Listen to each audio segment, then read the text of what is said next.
one of the most stressful experiences was the first full day of shooting down in Trona Pinnacles.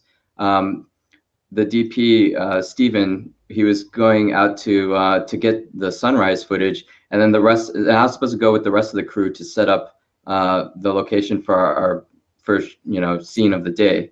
And while he was up there, we were supposed to scout a location and, start setting up the equipment. And I had our stunt guy who was driving us around, I told him to turn around and to go down a different direction. But then we got stuck in, just like a pit of sand. And so what we ended up doing was we had to get out of the van and like schlep all the equipment over to the spot that I picked out. And then when Steven came, we just had to start shooting, and we were starting to get further and further behind. And because of, it's a national park, and we had a permit, but you have to only drive on the permitted, paths. And so I wasn't sure, since we had turned around and we were kind of like slightly off the road, whether like we might get fined by the ranger. And we knew the ranger was coming, like in a couple hours they would come by to check on us.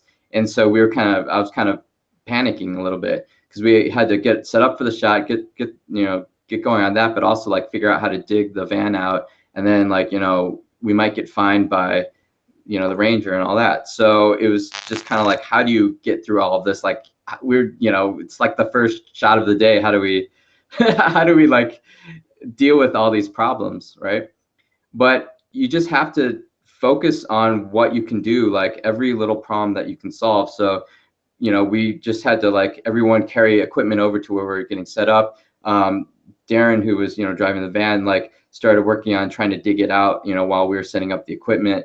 And then like while we were shooting, like in between shots, like, he needed, Darren needed someone to help drive the Jeep, the other Jeep that we rented, to help kind of pull out the van and stuff. And just like everyone's working on their little piece of the problem, and somehow we got through it. Like he was able to, pull out the van. And then of course, just a few minutes later, the ranger came and everything was okay. And while we were shooting, even though we were getting further behind in the schedule, we realized that actually, instead of taking all the shots from different angles, that we had this one shot that was great. It was sort of the camera moving up from the gun to then see the body kind of in the background. And so instead of having multiple shots, I decided to do that scene as just like a one continuous take. And then we just did multiple takes of that. And so we ended up like catching up, and I liked the way that scene, turned out. I much prefer it over like having a lot of different, shots that we cut between. And it was like the most stressful, I think, experience of the whole production, but we were able to get through it because everyone worked together and they like focused on their piece of the problem, and like things just kind of came together and we were able to get through that.